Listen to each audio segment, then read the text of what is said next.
podcasting. What's up, taters? How y'all doing? This is Tree from treeoflogic.com. I'm just check.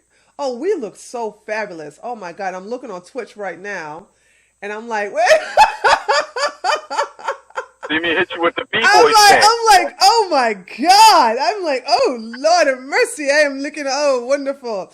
You know what? It's something about Twitch has a better recording system because their pictures seem way more clearer than YouTube. But nevertheless, really? But anyway, so the taters should be filing into the chat. So we might take some chat calls, but chat questions. But until then, let's just get down to it. So Kevin, welcome to my little world. I had my eye on you for a while. I'm going to just say this. I'm the kind of person who will keep someone in my radar, but I don't immediately grab them upon sight. And one thing about you, I was saying like, okay, oh, this brother is going to be for Trump. When I first, you were one of the few blacks, along with Anthony B. Logan, along with Diamond and Silk, who were like, why not vote for Trump? So let me ask you something. Were you first of all, what do you label yourself as? A libertarian conservative or a writer? Like what type of, are you? Tell me your political affiliation. I don't want to assume anything. Yeah, to be honest, there was a time prior to this election, I didn't claim either affiliation. However, I was voting Republican most of the time. Okay. I stopped voting Democrat years ago, probably libertarian, conservative. And the reason I say that, I said in one of my videos that when it comes down to people's personal life and their personal choices, I'm very liberal. I mean, I'm very open myself, my personal choices. I enjoy all types of activities, ideas, things like that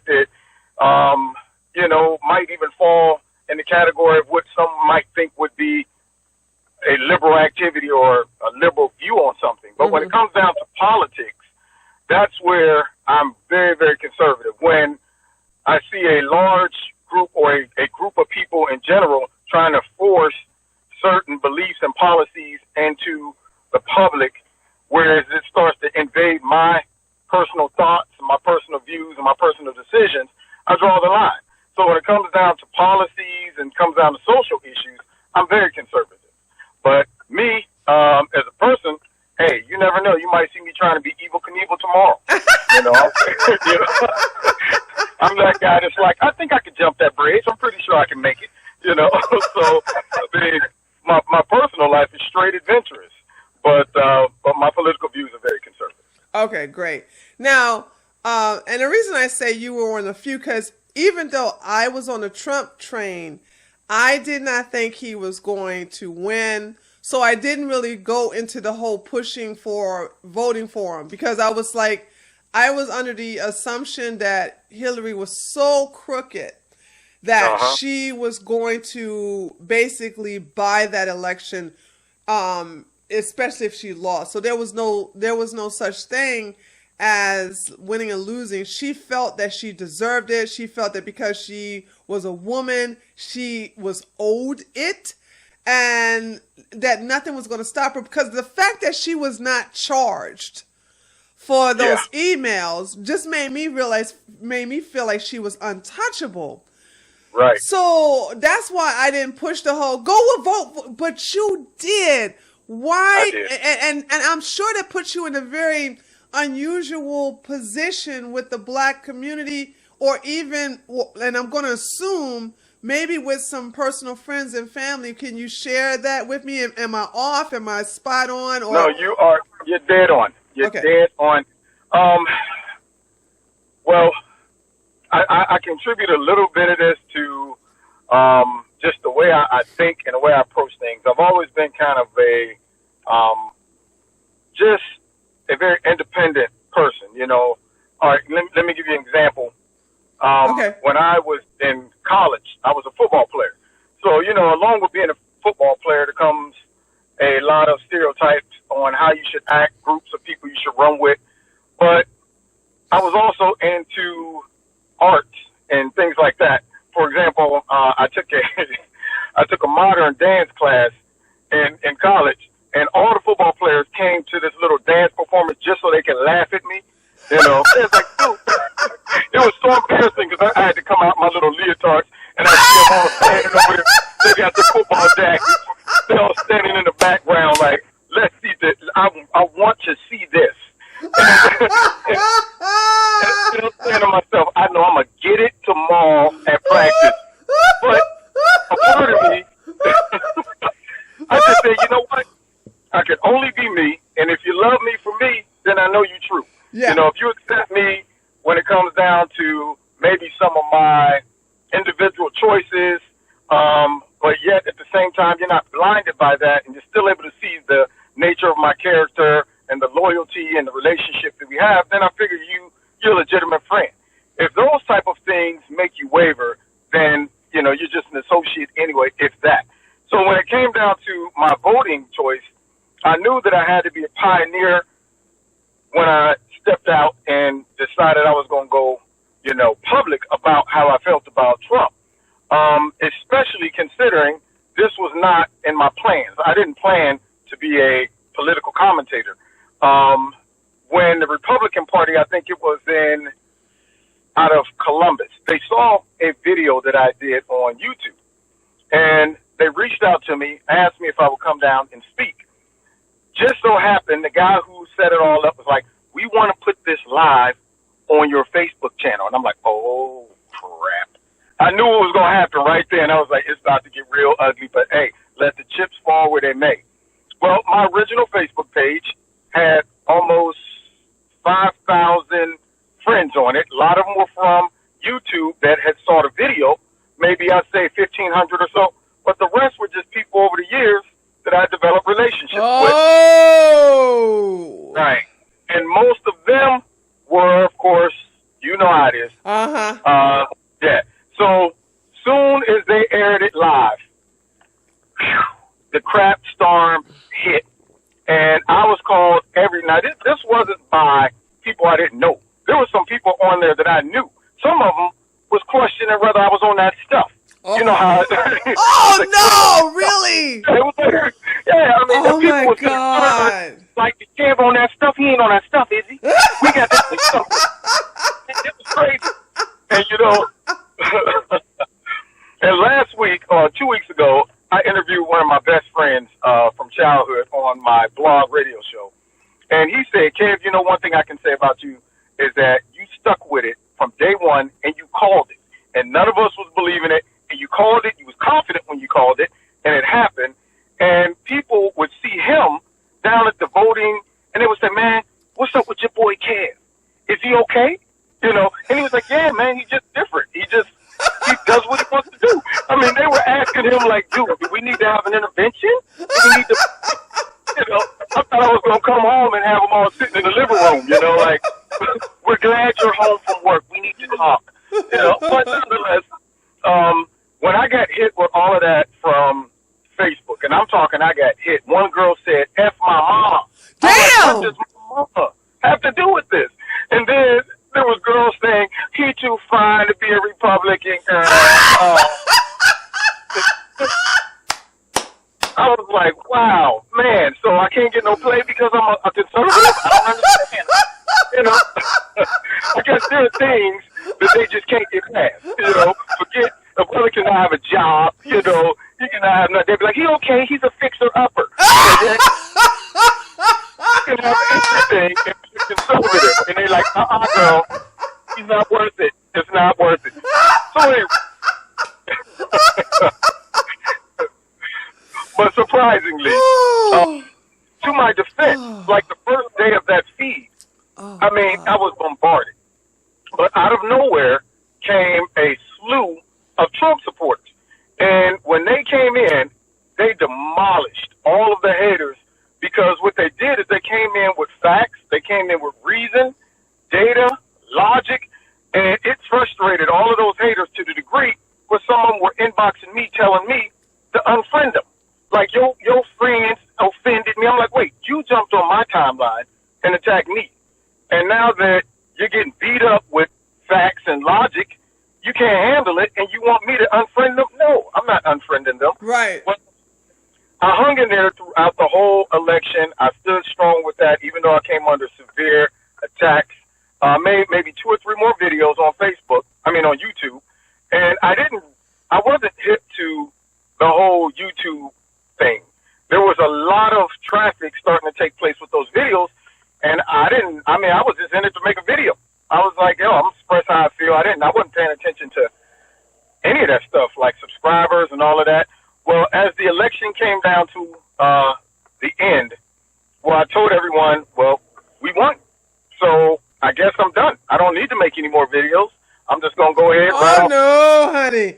Can you just imagine that was just only beginning? We had back then, during that time when Trump won, we had, and when I say we, I'm talking about all conservatives, all races. We had no idea what was in store for us.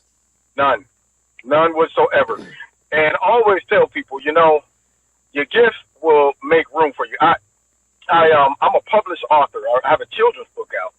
And I was telling some of my clients the other day, I never set out to even be a children's book author. It was something that accidentally happened because I was dealing. Oh, shoot. Oh, no. Your camera went out and then it came back in. So I need you to go back to where you was talking about the children's book. You said, I didn't even know. I need you to go back to the part where you said, I didn't even intend on being a author of a children's book. Gotcha. Okay.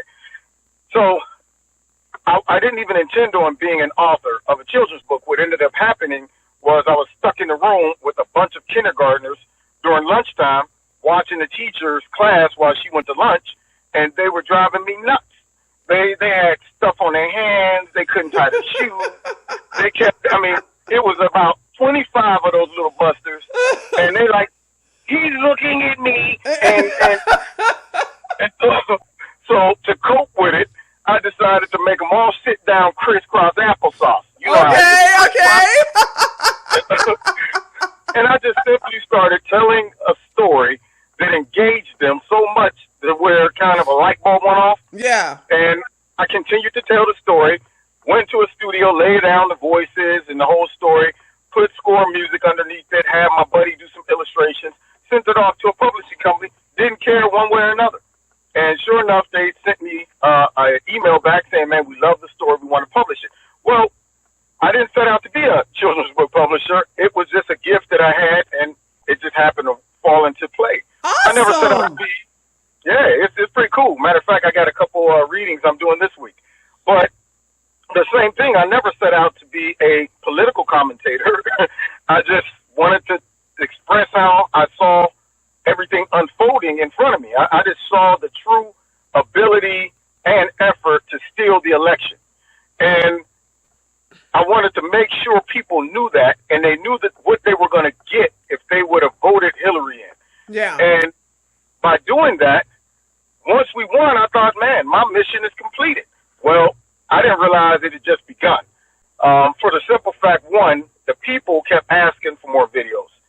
But then secondly, I saw the fallout of the election. It wasn't just, okay, we lost, we're going to wait till the next time to, try to beat Donald Trump. It was from day one, we're going to do everything we can to destroy this man, to get him out of office, or at least make his life miserable during the whole 4 years he's in office. Yep. And so when I saw that, I had to hit him with the Michael Corleone. The more I try to get out, they pull me back. And thus Kevin's Corner was born. Okay, that's great. That's awesome. And how has things? We're going to get into the YouTube part in a minute, but how has things as far as how has things been going for you as far as your reception, your subscriber, the bonds you've been having, or even enemies within the YouTube community? Well, I tell you what. At first, I received a lot of trolling. I mean, it was nigga this, it was sell out this, it was Uncle Tom, and then they hit me with the Uncle Ruckus. I had to go and watch whatever that show is to get the reference off of that. I'm like, the Boondocks. Oh, you never knew what Uncle Ruckus was. Man, I just wasn't. What is this show on? It's The Boondocks. Boondocks. Never was a Boondocks fan, so I'm like, who is Uncle Ruckus? I mean, I heard it all. Unbelievable. And then there were certain videos that would warrant a greater outcry when it came down to the trolls. But what ended up happening is I started seeing my subscribership just climb out of nowhere. And it really, I have to give credit to a good friend of mine out of Atlanta, Georgia, who actually works in the entertainment industry, but she's a conservative. So you already know how that is. She got to be like, oh, yeah. And she's like, I can't let nobody know. Yeah, you know, yeah. Conservative. But nonetheless, when I told her about it, her husband watches. He is subscribed to my show. She said, my husband loves your show. And she said, how many, I saw one of your videos. She said, how many, viewers you have? At that time, I had a video that maybe had 30,000 views or something like that. And she was like impressed. Now to me, I'm going 30,000 views. I don't see what the big deal is. But I didn't know that relative to what she had, because she had her own YouTube channel. She said, man, I had just hit 1,000 subscribers, and YouTube sent me to welcome, thanks for hitting your first 1,000, blah, blah, blah, congratulations. I'm like, okay.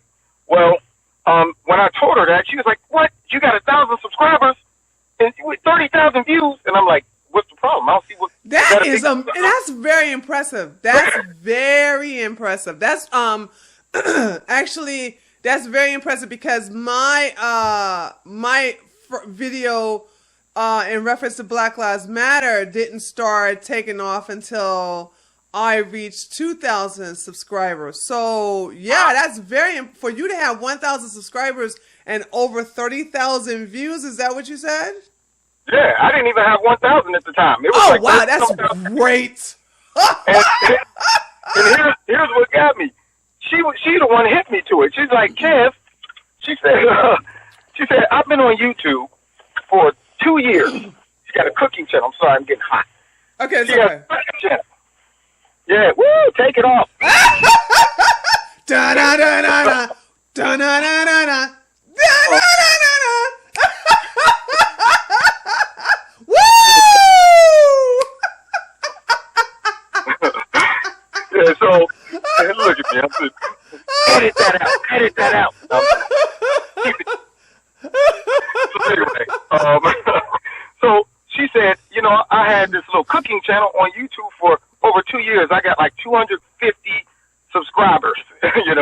She said it's hard to get 1,000 subscribers. I'm like, really? She said you did that without even trying. Yeah, well, yeah. I made a couple more videos, and all of a sudden, my subscribership just started climbing rapidly. And I didn't have no Facebook connection. I didn't have no Twitter going.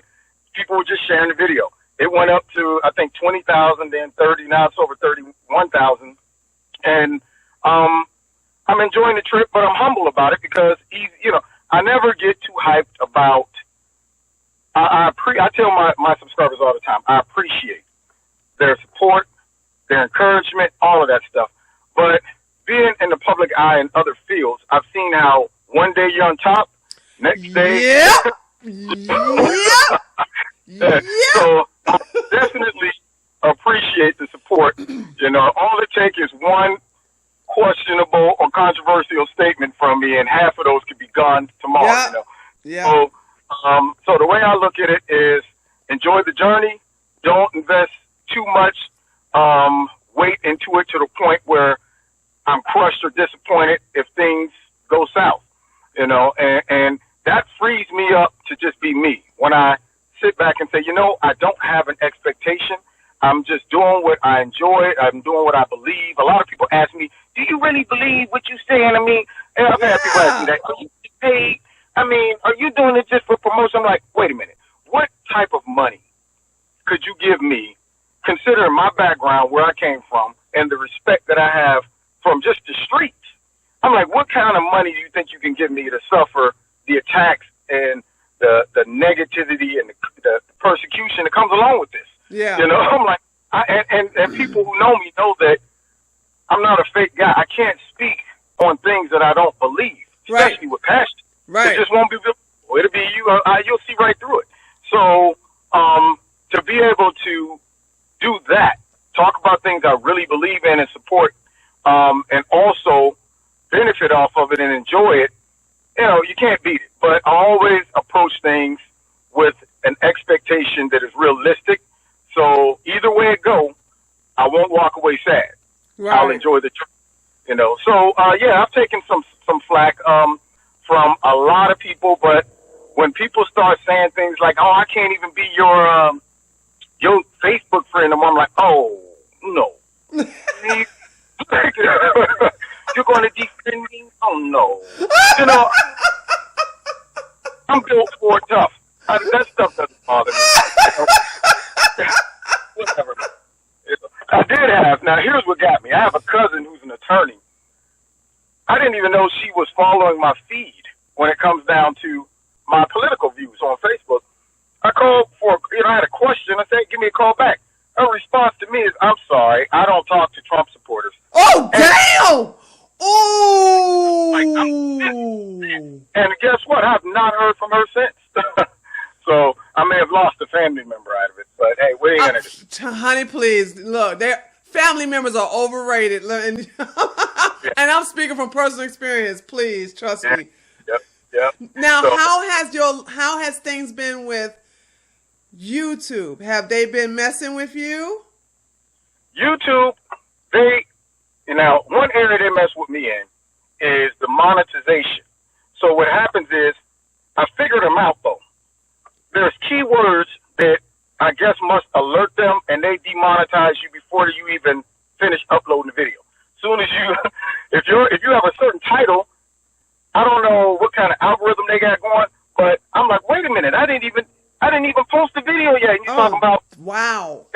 So what I've done is, if I know I'll be talking about something controversial, what I do is I try to be creative with the title.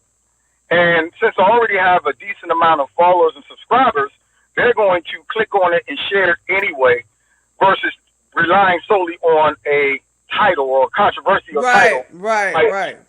So a lot of my videos in the beginning, they were demonetizing it, and I'm thinking to myself, why? Now, I haven't been given like a strike or anything like that. They haven't taken any of my videos down, but with me, they've demonetized them. And that bothers me, because I'm saying to myself, considering some of the garbage that I hear on YouTube and see on YouTube, I've never said anything in any of my videos that is that. The only thing that's going to offend is people who are seriously softcore on the inside or looking to be offended. Right. You know, and to me, it's just sad, especially consider not just YouTube, but the other social media networks. They're trying to follow suit as well. Right. And it's sad. And I have a theory about it, but so far with YouTube.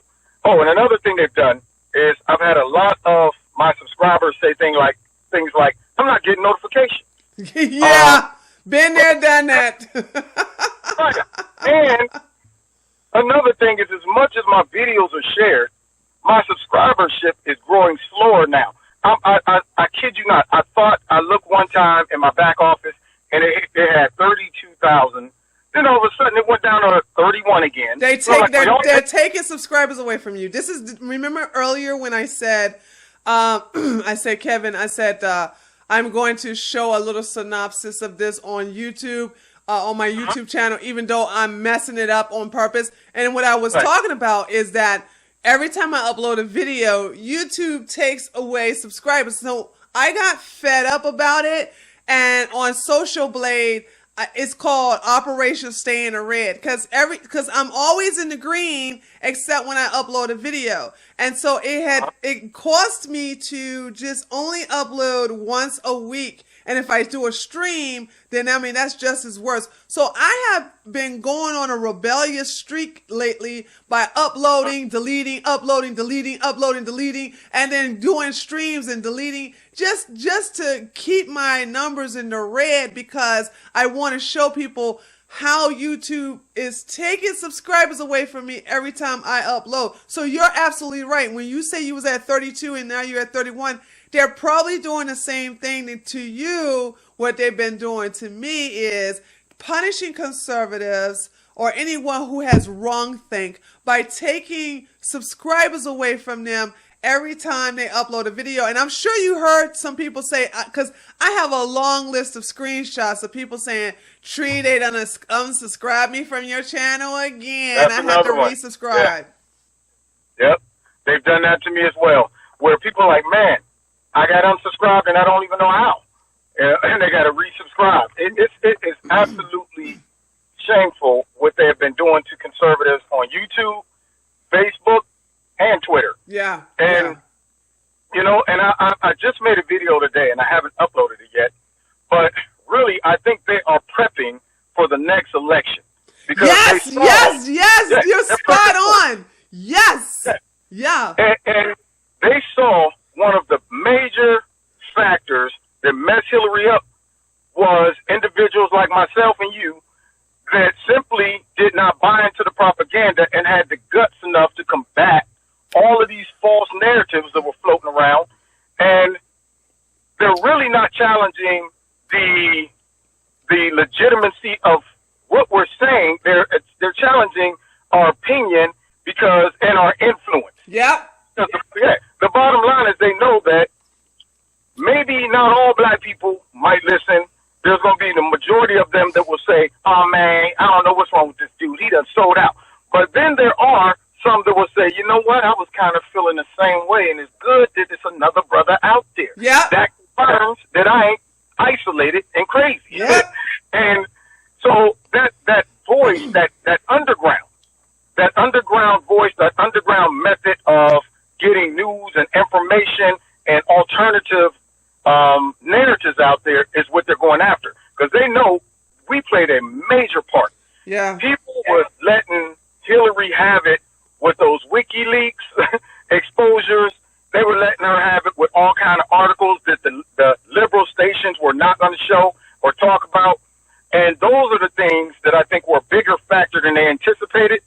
So now it's a preemptive strike. Yep. They're trying to make it seem like, you know what, Mark Zuckerberg, we have to go after him because of the Russians and because of the hacking. But really, it's Mark, listen to us. Anything that doesn't come from us is fake news. Shut it down. That's what this is going to come down to. Mark, this is all we really want. Okay, that's what we really.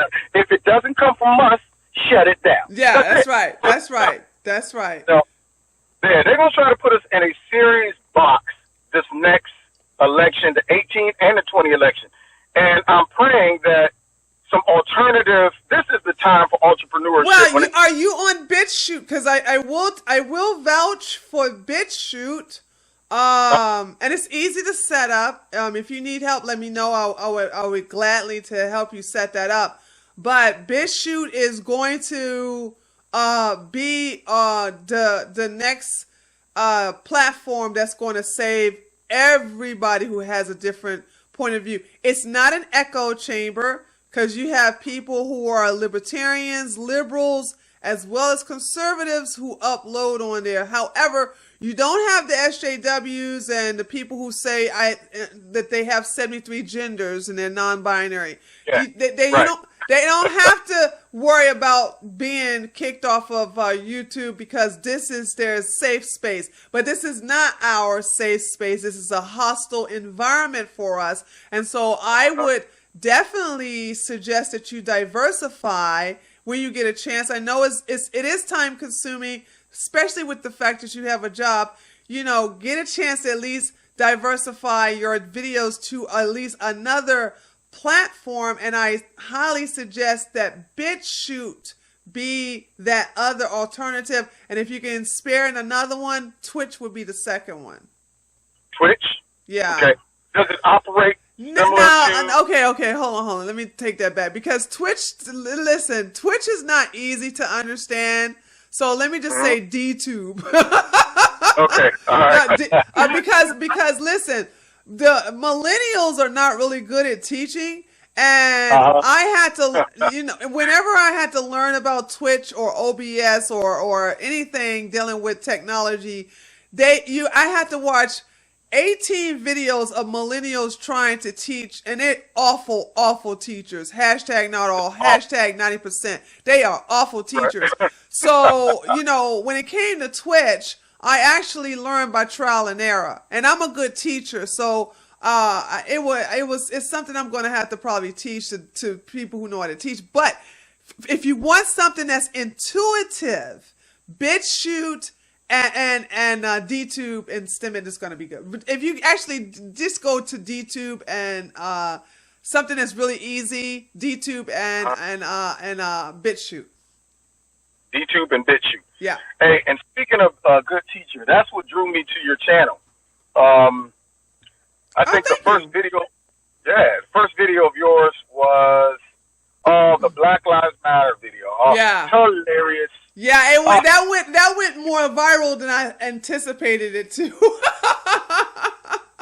Ooh la la, pure, rich comedy mixed with information. It was great, especially the part where they start running their A's over. That was my favorite freaking part. Man, that footage, man, they look like bowling balls. Yeah.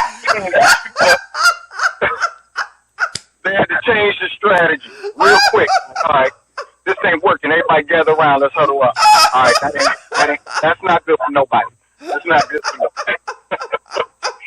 But yeah, and I shared your videos with many people and still do. Yeah, so, and this is the reason why we all have good personalities, and I think one of the reasons why I'm the biggest threat is when you add, and you're funny too, Kevin, but when you add comedy to your videos, you are a huge threat. See, it's different than sitting there and then talking, okay? But when you are entertaining as you're educating, then that's when the progressive, regressive libtards are like, shut it down! We gotta shut this shit down! We can't, oh my God, we cannot have these people out here.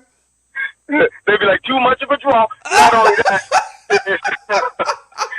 what it is someone who may not normally even entertain a conservative speaker or conservative ideas might connect first with a winsome personality. Like, well, you know what? I'm not turned off immediately by this person's appearance, tone, demeanor, things like that. And it might engage them to listen a little longer than it would. And that's what scares a lot of liberals. They're like, we don't want you tolerating listening at all. We want you to turn it off as soon as you hear my conservative views about nothing. Turn it off. They don't want so yeah, I definitely understand how our approach, our style, not to mention two black people that break every stereotype about black conservatives. Yes. That drives them nuts because there's no way to really use a lot of what they normally use to discourage black people from listening to us. Yeah. They can't really say, well, this guy, he's an Uncle Tom. Listen to him. You can tell he's privileged. He's been around white people. No. I'm like, not me. No. I mean, and I can tell that. That's another thing. I can look at certain YouTubers and go, okay, not privileged, not privileged, oh, that bitch is privileged. Not privileged, not. I mean, it's just like, I can tell that which cloth all of us have been cut from. And then the polished blacks, I don't actually cater to them at all. Actually, I just can't. I can't really, and it's nothing wrong with that.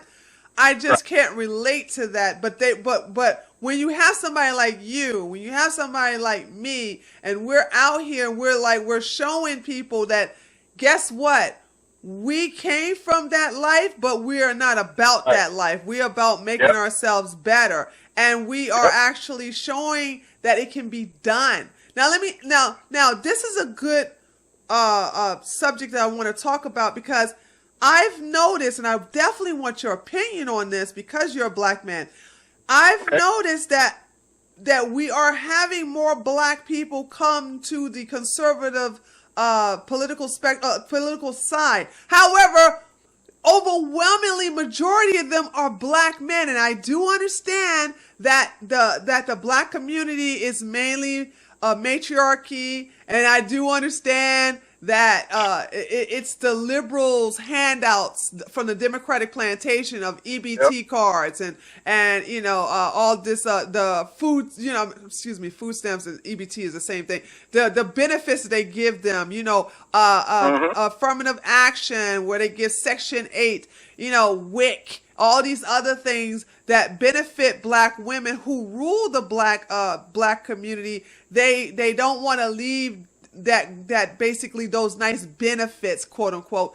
So do you think that is the reason why a lot of black women are not coming to the conservative, or do you think it's something else? Well, I tell you, I think it's a combination. And when it comes down to, like, all the personal black women around me that I've had a chance to really talk to and break stuff down, that have a relationship enough with me to where they will at least listen and not immediately reject me, they have all converted. They've all said, okay, I get it now. Yeah. Now, when you start getting into the distance and you start seeing some of the people that maybe aren't directly, and I'm talking on a personal level first, directly connected to me, there's a lot more pushback or hesitation because they first have to get past the barrier of I don't really know you first, and for all I know, you could be Uncle Tom or secret. They make it look like conservatives are secret agents or something, you know, like, yeah, man, you might be sent by the man. I'm like, whatever. But a lot of it will also go back to their social awareness, because when I grew up, I mean, about 3 years ago when this all started, I worked at a production facility, and most of the black people in there were from the same background, same environment, and unfortunately that breeds a same mentality oftentimes. Yeah. And I started off real slow because I was a manager, so I couldn't really talk politics like I wanted. Right. But I would just ask questions. So I would walk down the line while they were all working, and it was majority women. They did have some guys in there too. And I would say things like, so, you hear Trump is coming to Youngstown, and then I would gauge their reaction. So, yeah, they just assume, since I'm black, I must be mad about it. You know? God, yes! It's like, they're looking around like, yeah, did you hear that too? They start going in and throwing out all their garbage, assuming that I'm just going to be like, yeah. You know? So, you know, they like, like we on wide eye, like we can talk now. Yeah. Look. We around family. We fam, okay? Right. We fam. You know, and I start hitting them with well, no, I actually don't feel that way. And they're like, huh? You know, so at that point, what I would do is I start laying out just little bits and pieces to make them start thinking a little differently. And here's what disturbed me about that. There was 2 black ladies, and one of them said, you know what? I'm going to be honest with you. I never thought about any of that stuff. And I'm going to have to really reevaluate what I'm looking at. But then the other black lady, she said, you know what? Everything you just said made sense. But I still ain't voting for Trump. Damn! So there are those that are affected by, I don't care what you give me. I have been raised to do things this way, and I don't care what information, practicality, logic you give me, I'm not doing it differently. And then you have those that say, okay, give me enough evidence and information, and I'll toy around with it, you know. But there are also those higher, say, if you want, educated black men and women who they got the education, but I question their wisdom, and I question their ability to apply that wisdom to politics. They're smart, but when it comes down to seeing the game that's being played, it boggles my mind when I hear an intelligent black man or woman sit back and fight against all of the overwhelming evidence of corruption, overwhelming evidence of them using us all these years, and will defy all their logic, all their education, all of that stuff, and still say, I support this party. That bothers me. Well, you know they say you have dumb, smart people. So these are these smart people, yeah. Right, yep. So I think a lot of that comes down to willful ignorance.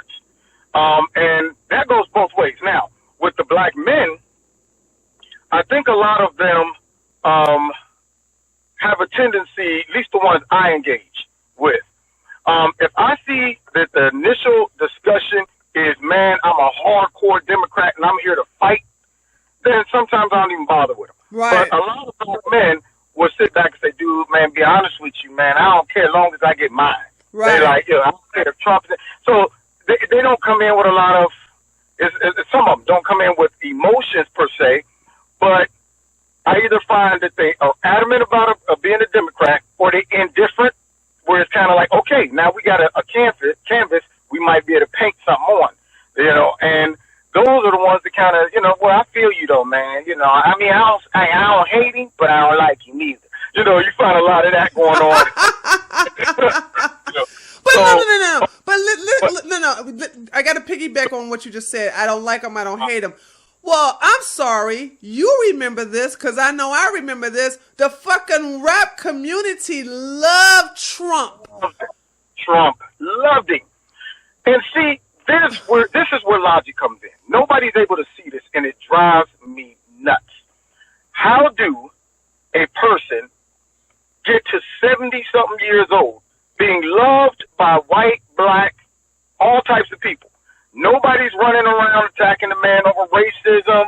They ain't running around talking about he's a sexist, misogynist, Nazi, homophobic, homophobe, anti-Muslim, and every name you could come up with. Nobody running around doing that. He goes from being loved to automatically being assigned at least 15 horrible negative terms only because he ran against the Democrats. Right. And I'm thinking, y'all are not seeing that correlation? Exactly. You're not seeing the comparison here? Exactly, because it was like once upon a time, like when Trump was just a business mogul, he was just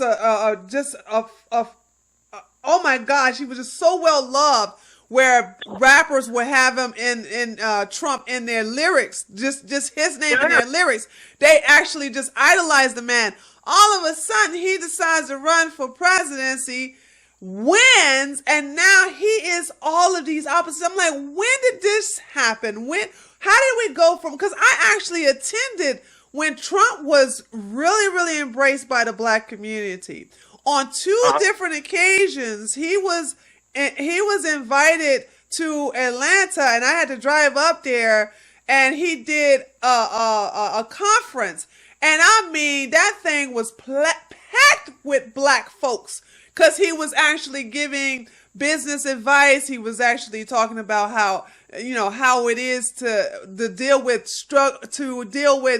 how to sacrifice and how to deal with obstacles. I mean, and they got a standing ovation. You should see how many people have taken pictures with Trump. They loved him. And all of a sudden, we get to the presidency, and those same people that was in that huge auditorium. I mean, it was huge. And black folks attract heat, so it was huge and hot. So it was. Oh yeah. Hey, were they patting the weed? Yes! Yeah, patting the weed. Can't scratch it. And if you do scratch it, the whole helmet be shit. Yeah, man, I know. I'm like, how did black folks get from loving and embracing Trump to now actually to telling everybody that he is racist, homophobic, and that he is like nearly damn near the Klan? Like, this one thing frustrates me to no end about our people. No end. no end. That shows you the power of mind control.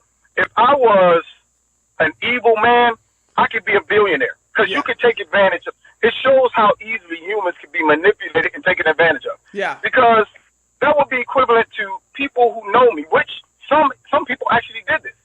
People who know me, been knowing me all my life, and because of a few people's opinions or perception of if you believe one thing, then you must be a totally different type of person, they would change their opinion about me. Mm-hmm. And I'm going, dude, you're not relying on your own experiences and evidence. You just got hit with a Jedi mind trick like you now hate Kevin. You know, and I'm going, dude, you've been loving me for 11 years, and all of a sudden now you find out I'm voting for Trump, and I'm a different human? Yeah. Oh, and I'm going, have you stopped to question the source of the information that's trying to influence you? Yeah. And that's what gets me. It's like they forget he ran against an oppositional party, a political campaign that is designed to smear their opponent. Yep. That is the dirty tactics of the Democrats. They've been doing it for years, but the black people, they still don't get it. They miss it every time. Yep, every time. I'm like, man, y'all, and I laid out so many videos that broke down the tricks of identity politics. And still, black people will see and insert themselves in that and say, yeah, they do be doing that, though, for real. But still, I'm a vote Democrat. And I'm like, that blind loyalty is, well, you know, the thing about it is that because of my and I've actually asked this question to Anthony B. Logan too, because, you know, he's another like yourself, a handsome black man who's still trying to wake our people up. I'm out of that game. I'm like, when the black community took my black card because I became a police officer, and then they still consider me one, even though I have, you know, left the field. It's like, I'm like, okay, then fine. Y'all stay on y'all lane. Even though they still, yesterday I did a live stream and I had 5 pro-blacks come to my freaking stream and just give me like, oh, I can't believe you selling out to the white man. Do you know that the NRA is racist and blah, blah, blah, blah, blah, blah, blah. Jesus is black. You know what I'm saying? It's like, I had to get all of this stuff. And I was like, and of course my mods handle it. But my thing is like, I am not the person you need to talk to. We're not on the same team. And that hypocrisy is the reason why. But, so my question to you is how, because I asked the same question to him, how do you still stay motivated and determined to wake our people up?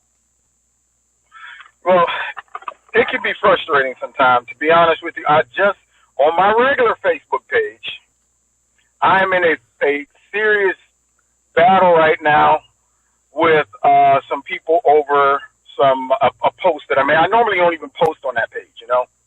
But I posted, of course, and I tried to make it as soft as I could to where it wouldn't spark up as much controversy, but no, you know, they came in and I've been letting them have it, but I'm about done with them. I let them know, I said, y'all want to stay on that boat that is sinking, just stay on it. I've given you, least you can't say that this person has not supplied reason, facts, logic, alternative views of seeing it, alternative sources of educating myself.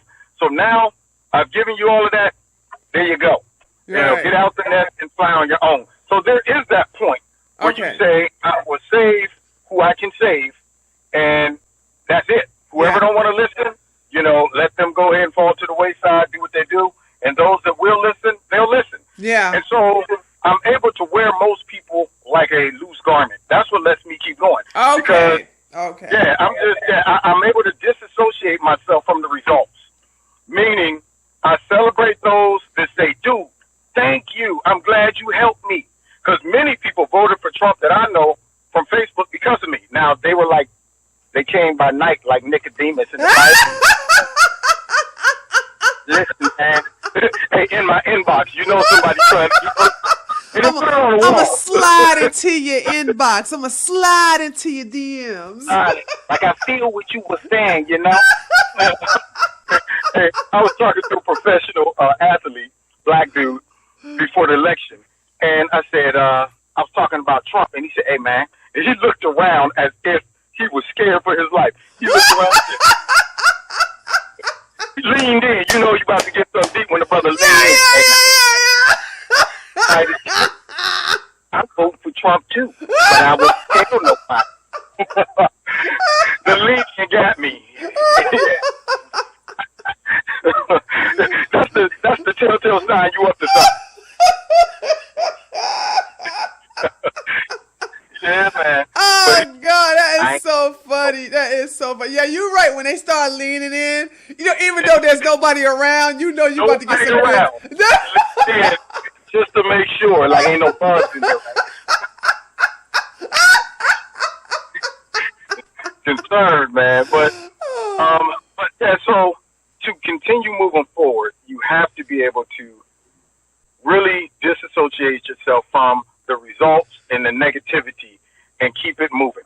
You know, as a former athlete, there are some pros and cons that come along with having this temperament. Yeah. You know, and I think to be a successful athlete, there are certain characteristics of temperaments that you have to have.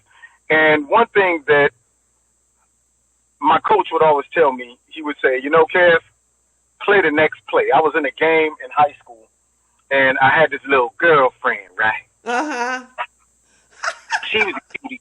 And the crazy part is she was the only black cheerleader on her squad team, but she went to a different school. We were playing their school.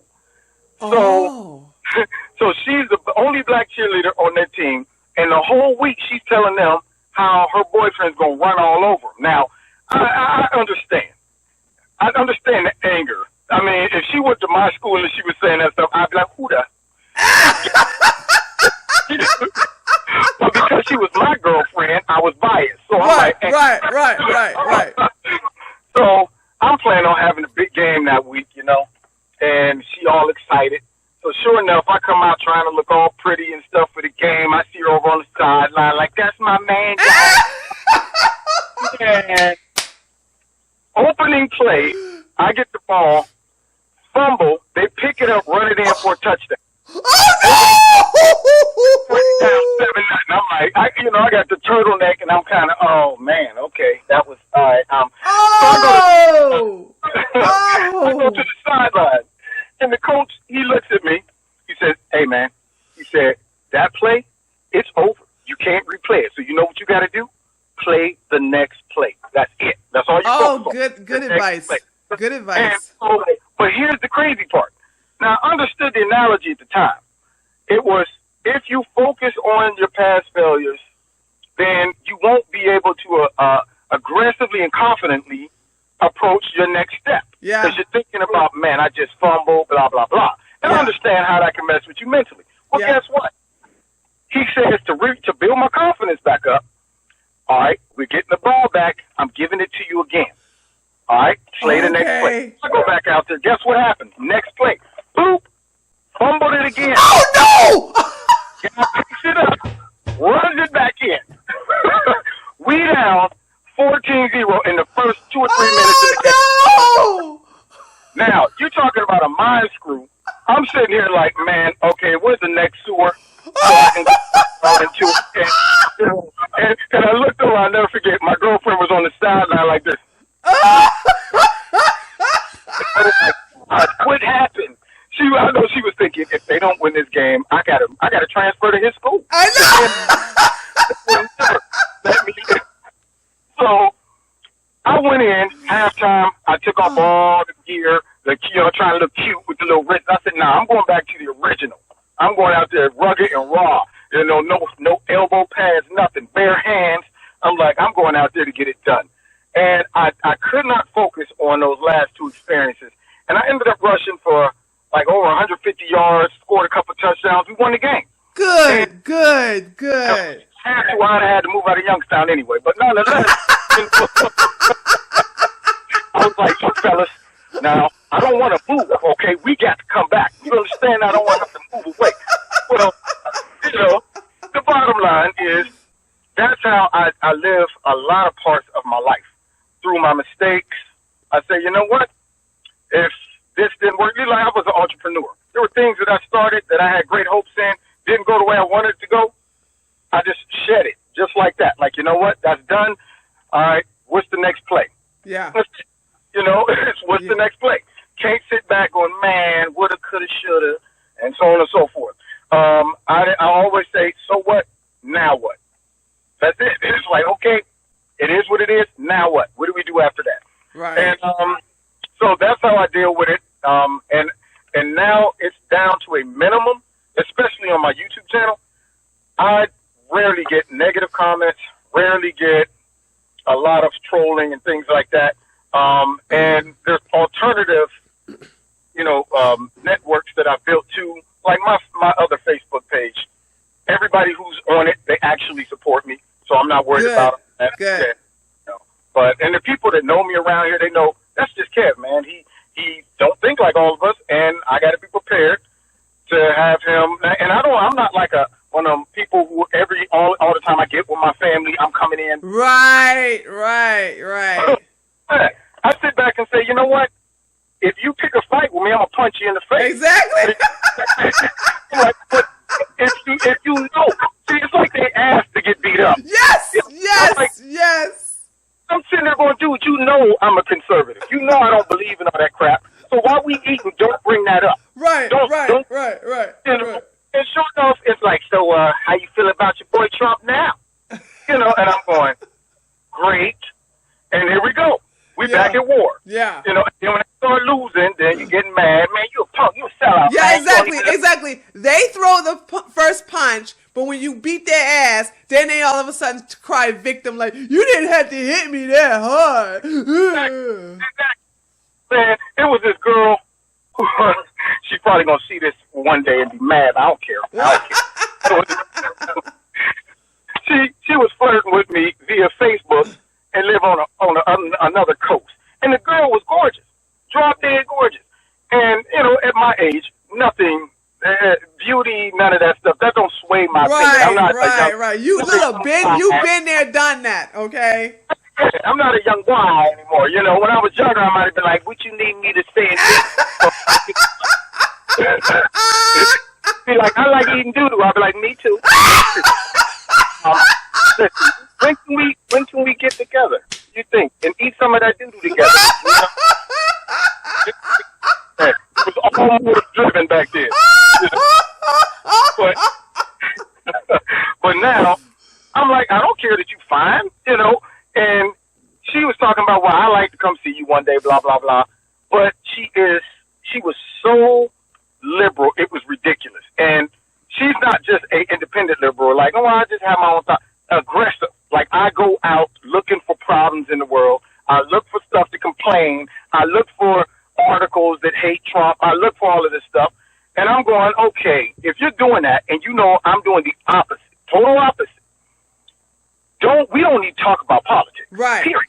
Right. And I suggested that to her many, many times, and she just would not let it go. It was greater than her. Every time we'd have a little chat, sure enough, have to go there. And then when I start beating her up, she would call me.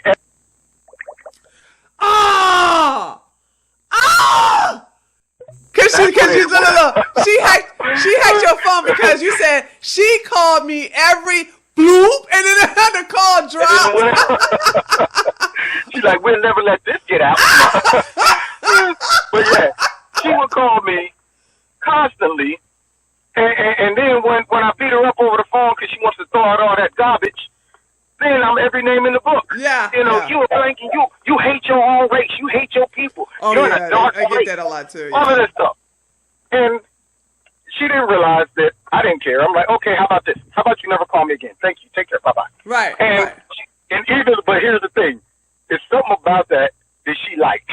She's like, she couldn't stay away. A month ago by, so you still feel like you like it. And I'm going to see you back for more problems. You like getting beat up. You like the bad abusive relationship, I see. Yeah. But you know what? They all, oh my God. I just realized something. I think that is our people in general because, you know, with you saying you had said, listen, I reject you. I'm not putting up with your shit. And she's like, ooh, he must really like me.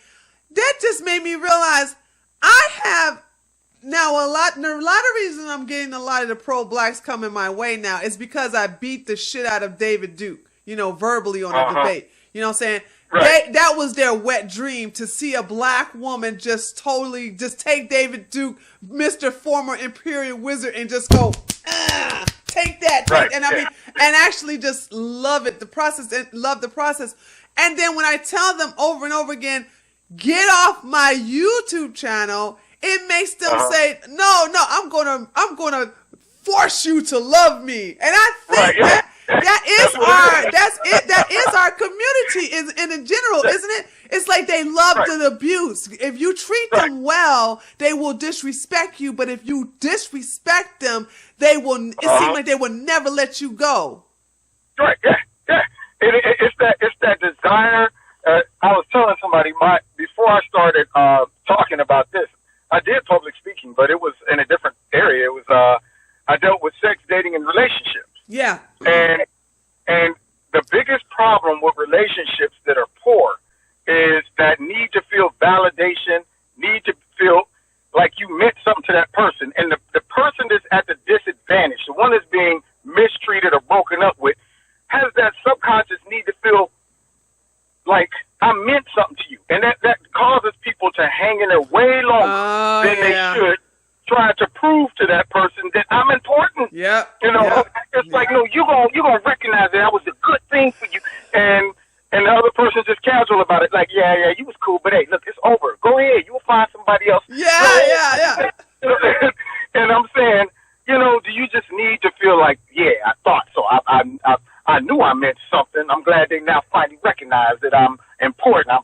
And I'm going, man, you tell people 1,000 times, leave me alone. Right. And they will go, I want to, but my pride and my their pride, but their low esteem as well. Because it's like if somebody tells me, hey, I don't want to deal with you anymore, I'm like, deuces, boo, I'm gone. But you have to have self-esteem. You have to have a pride within yourself in that self-esteem to say, I'm not going to force anyone to like me, love me, or to accept me. But then when it comes to the most of our people, because they have been growing up and been around abusive relationship, whether it's emotional, physical, and mental, to get rejected is something that they can't handle. They can't handle rejection. Yeah, it's tough for them. So, you know, I mean, hopefully, and she's beyond repair too. And the sad part, it's one of those things where I told her, I said, look, you have shown that you are intent. It's your mission to be ignorant concerning these things. And you find no desire to even entertain something that might sound practical.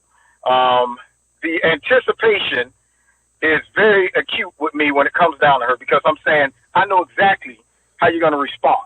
You're so obvious. It's like if I tell you something, you're not going to analyze it as, okay, you know what? That actually no, you're going to immediately start saying, now how can I prepare to combat this?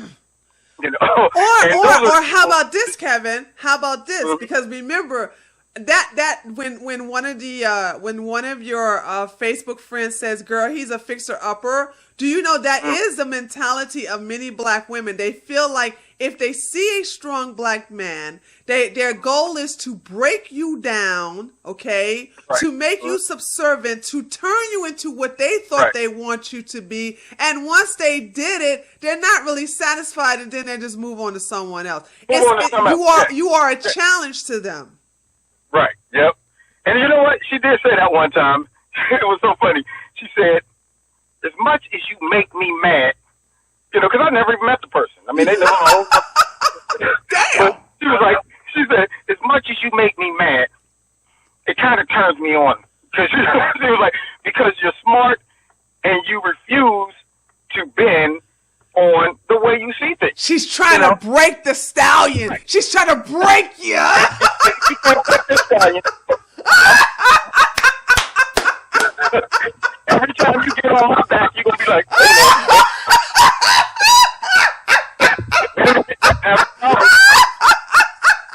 This is a wild one. This is a wild one. Sign up for this ride. Didn't sign up for it. I want the nice, gentle pony. You better come with the chaps and the spurs. Woo! Hello? And don't get too attached to that cowboy hat, because it's going to fucking fly off when I start bucking, okay? You're going to look like you've been jumped when you get off. Everybody know the jump look, hair all over the head, glasses crooked. Who did this to you? How many? Straight jump. Oh my God, you were tripping me out, man. Okay, all right, look. We got 5 more minutes left, and then and then we're gonna we're gonna end it. This has been a great interview. So here's my last 2 questions. Okay. What do you have planned, not only for your YouTube channel, but what do you have planned for your political commentary career in the future? Well, for the future, there's 2 things. Yeah, there's 2 things. Frankly, I would love to get off of. I love YouTube, but I got a feeling that at some point they're gonna, try to put the noose around all of our necks. It would be great to have or develop other platforms. Like right now, I have a radio blog talk show that I'd love for you to be a guest on as well. Absolutely. Yeah. And so there's a couple things I thought about when it comes down to this movement and how to take advantage of it. And I actually been working on something, which is a Red Pill tour, where we're able to bring together some of the most prominent Black YouTubers and just conservatives that break the mold and stereotype, and really do a very niche tour to go out, talk about our Red Pill experience, and a challenge a lot of the opposition when it comes down to the conservative party, conservative Black people, just really being able to introduce and give testimony that not all Black conservatives have to be a certain way. Right. Some of those, yeah. And I want this to be something, I'd love to see this happen going into 2020, because if the Republican Party is ever going to reprogram the thinking, but I was saying, if the Republican Party is ever going to be more effective and change the negative views that a lot of minorities have towards the Republican Party, they need to have different faces of the Republican Party reaching different communities. Yes. So I would love to see a platform be created where a group of maybe 10 to 15 hardcore conservative Black, they can be YouTubers or not, but go out and have town hall meetings to where they can say, hey, look, this is what made me change my mind. This is why I don't go that route anymore. And you don't have to continue in that same path either way or be a victim of identity politics. Basically exposing the games, the identity politics of the Liberal Party and of the liberal media, because it would be hard to attack a group of minorities that are talking out about the tactics they've been using against minorities. You know, we break a lot of the stereotypes that they currently have about minorities and so on and so forth. And so a lot of their ability to say, well, the Latinos support us because of this and the Black support us because of this. Well, no, here's a group of them that don't support you because of those things, right, and are also exposing the manipulation of those things. And so now anything like that that is supported by the Republican Party. And I've written up some things. I got some proposals that I want to pitch. Actually, I have you in mind. Bad part about it, I thought about it and didn't even talk to you yet. I was like, yeah, but it was just sincere. I was thinking about people who I know and have witnessed to see how knowledgeable they are, how relatable they are, and how impacting they are. Right. Me, I was vetting you. I was revisited in, like, clicking. I'm up here sweating like a mug. Anyway, that's okay. That's okay. We got to break it down. Let me ask you something. Oh, sorry. I'm sorry. Go ahead. The final thing is, of course, other avenues to open me up to a larger market, because I enjoy it. And as much as I love radio, I would rather do live TV. Like, for example, you see what Tucker does? I love Tucker's platform. Yeah. Yeah, something like that, to where I can actually interact with people. And, I'm more of a live person, right there on TV. As you can see, I'm animated. Yeah, and you're funny. It's like this is a good exchange. Look, when I said, okay, we got 5 more minutes, people in the chat like, 5 minutes? Only 5 minutes. I mean, they're like really tripping about that. They're like, only 5 more minutes. I forgot that there's people in the chat. I didn't even know that. I was sitting here thinking it was just me and you, and I'm up here tripping. Like, what's up, Paul? What's up? I'd like to give a shout out to Jerome and Pookie and Ray and I'm just kidding. I'm not fulfilling any of those stereotypes. Okay? I'm not like a brother. And you know what's funny? I worked in corporate America years ago. Well, I still work in corporate America, but back then, I knew I was in corporate America when I switched from one area of the company to the corporate side, and I got on the elevator, and it was another black dude. It was just me and him, right? Yeah. So I'm thinking, okay, we can just be real now. Yeah. So I'm sitting next to him, and I said, "What's up?" My man looked at me and said, "Hello." So I thought maybe he was concerned, microphones, I don't know. So yeah. I hit him with the, yeah, what's up? And he ran it back like, I said hello. Like I speak with King's English, okay? There'll be none of that, bro. I speak with the King's English. Like, hurt my feelings. I was like, okay, I'm sorry. Yeah, I'm not sure. Maybe I need to speak with the King's English. I'm not sure. But anyway. He said it like I heard you the first time. And yes, and I said hello. Well, sorry if I offended you, bruh. Anyway, man. You Oh, God. All right. And here's my final question. Okay. My final question is that, because I asked you if anything is off limits and you like nothing, so I wanted. So now we have the professional. What do you see yourself doing personally in your personal life in the next 5 years? In the next 5? Yeah, in the next 5. You get 5 years to do what it is you got to do, but it got to be done within those 5 years. Your personal life. That's tough. Sometimes I'll be wondering what I'm doing in the next 5 minutes. What am I about to eat? I don't even know, man. What's the next 5 seconds? But you know what? I try to have realistic expectations. And that sometimes is good and bad. It allows me to forecast and look at some things, some goals, set some goals. But I like them to be realistic, so therefore they don't consume me to the point where, it doesn't allow me to live my life along the way.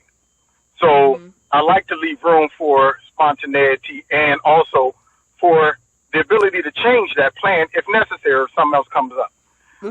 But what I would love to do is be independent from having to worry about taking Kevin's Corner to the next level would be great. So I'll put it out there. Okay. I do want to write a book. a book about identity politics and how it's impacted the black community. Mm-hmm. It'll be entitled A Double Minority. Oh, okay. Got it. You know, so I want to write a book, want to be able to do a book tour about it. Love to have a Kevin's Corner show on a network somewhere that's conservative friendly. Put it that way. By the way, I'm so glad you finally got on the name Kevin. I've been waiting for you to brand that on your YouTube page because you were not doing. You was putting KE, and I'm like, I see. I didn't want to come on your channel and see. I understand black women are overbearing, and we tend to. I'm serious. I keep that in mind. We what you need to do. Yeah.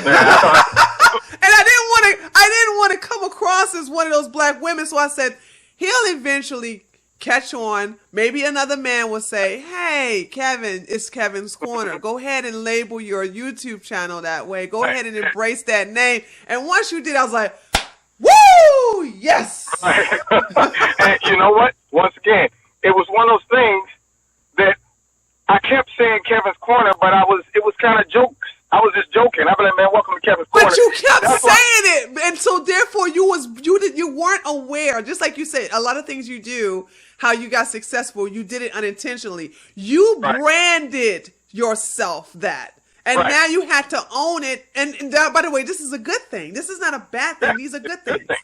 Absolutely. So I would definitely love my own hour show or whatever on when I say friendly, just because all the stations and networks, for the most part, they are anti-conservative. Right. You know, so it would have to be some type of outlet that is conservative friendly. And I would love to do that. That'd be great. Love to do speaking engagements, travel. I like interacting with live audiences. So being available to go and have live discussions with an interactive audience, that would be great. Branding Kevin's Corner and developing more avenues to go out and spread a message that I actually believe in. That's what I'd like to see in the next 5 years. Okay. To where I'm doing that every day. Okay. Right. I love it. Right. And it shows that you love this. It really does. It really shows. Well, I want to thank you so much for actually coming in and to my new format. This is going to be a new format where I'm going to be doing interviews like this for BitChute, for Twitch, and my website, but also having snippets for the YouTube channel. So this is a good thing. I'm glad that you had agreed to do it because you have a lot of fans that are my taters, and they're like, Tree, can you get Kevin from Kevin's Corner on and everything, and they have no idea. I've been watching you for a while. I've been watching you for over a year. So it's like for a year.